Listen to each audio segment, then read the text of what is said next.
I think the question had two parts. What causes poverty and what can we do about it?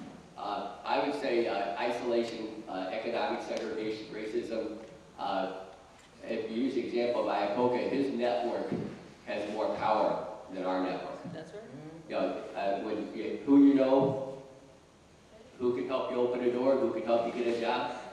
You know, if you live in one of the poor neighborhoods that we show in the maps, your network is not as big because your network is full of other people like yourself, and it's poor people. Poor people don't work in high-level jobs. They don't work in law firms. They don't have connections with other people. And this is what Massey was talking about in American Apartheid. Your network, if you're in one of those neighborhoods, you don't have any lifelines. You don't have any people helping you. Even if you do go through college, your network is still smaller than the network of other people. Okay? So how do we expand the network? Now, that's number one. What can we do? You know, the world has changed. You know how they talked about AD and BC, and now they talk about before the thing or after the thing? You know, the world has changed. In 100 years, they're going to say before computer and after computer. And before internet and after internet. 10 years ago, 13 years ago, the world changed, and we better catch up.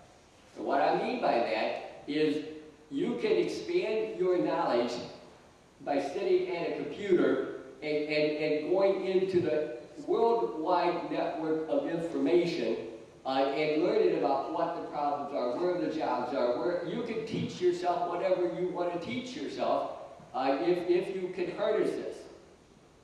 You can expand your network of other people who care about the same things you do. You know, in our Tutor Mentor program, if you come to our center on a night, you'll see kids who are predominantly Black and Hispanic teenagers, and you'll see a diversity of colors, ages, and occupations modeled by our volunteers. Those kids start with us in 7th grade. We keep a lot of them all the way through high school. For those kids who learn to work their network, all of those people become people they can go to. Can you help me find a job? Can you give me some ideas for college? Can you help me with this? Can you help me with that? Learn to work your network. And so what can we do? How do we help build the networks where the networks don't exist? Because if you look at our maps and our database of tutor mentor programs, there aren't enough volunteer-based tutor mentor programs in the city. There's not enough, I think in this area there's one over at Washington Park. Blue Gargoyle went out of business. There's not much, there's very few of them, and the ones that are there are not very comprehensive in terms of drawing volunteers that come up the Kennedy or come up the Eisenhower or you know, who work in the loop, who live in the suburbs, who drive by poverty every day when they're coming and going. Those are people who could be involved with the lives of all of us if we made the effort to make it happen. And the first part of that is you got to have a place where the kids and the volunteers can connect, and someone to lead the place, and someone to provide the money. It's, you know, it just doesn't happen, it's work. I use maps, I also use visual aids. If you look at the thing at the bottom here, there's a bunch of balloons, and one of them is a red balloon. Imagine that is you, there's 50 people in the room. Now, who are you going to talk to when you leave the room today and say, look at this information and learn what you can do, and learn where you can do it? If you look at the map at the top, it's a little bit bigger. You can come up and look at it later. It says, who are all the people you know? Some of the people in this room know more people than other people. Some of you go to the University of Chicago, maybe you teach there. Excuse me. Your network is larger than other people who may live in the neighborhood and not have as big a network. But we all have a network. Now, I have a handout here that I hope you'll take. It shows 4 boxes. Those 4 boxes represent every 3 months. We're sitting here in January. January is National Mentoring Month. If you think of yourself as that little red circle, what are you doing to say to the people around you? Mentoring month's going on. Do we have a mentoring program in our neighborhood? Is my company supporting it? Is my church supporting it? Am I supporting it? Where can I get information about this? What can I do about it? 3 months from now, we'll be close to the end of the school year. As we're ending the school year and everyone's looking for summer vacation, can you go back and look at this information and say, how many programs do we have in the city? Where do we have programs in the city? What are the good programs? What are the bad programs? Where can we get information? How do you tell the people you know to look at this stuff? And then how do you motivate them to look at this stuff and tell the people they know to look at this stuff? It's a pyramid.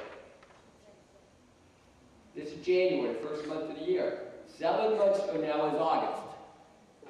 I said this neighborhood and surrounding areas have very few tutor middle programs. Now, if you're the red dot on that map, what will you do to take this information today, tomorrow, and for the next 180 days so that the programs that are out there have more people supporting them as volunteers and donors and whatever, and that some groups, the churches in the area, the businesses in the area, the university, the hospitals, maybe in August of 2010 there'll be 1, 2, 3 or more new programs because you were that red dot who every day, not just today, said, look at this stuff. If you run a church, you can be saying it every Sunday. If you run a business, you can put it on your website and your advertising. 8 months from now, 9 months from now, it's November.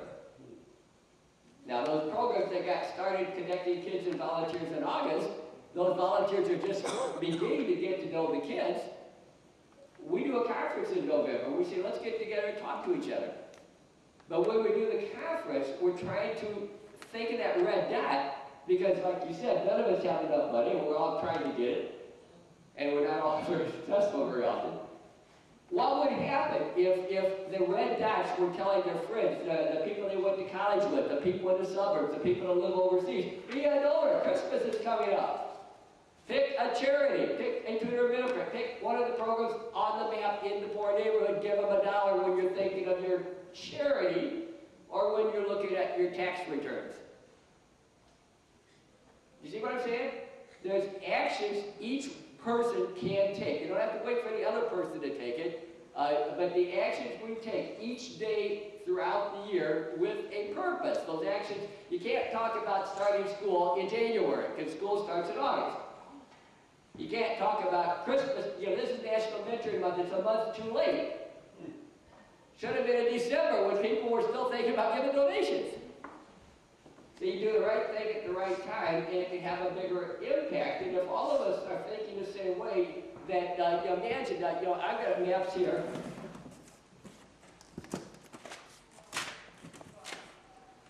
You can find this on our website. This shows faith groups in Chicago. This map shows the Jewish congregations, Lutheran congregations, Baptist congregations, and we got a bunch of the rest. If you look at the distribution of churches in different parts of the city, there's a whole, it looks like measles.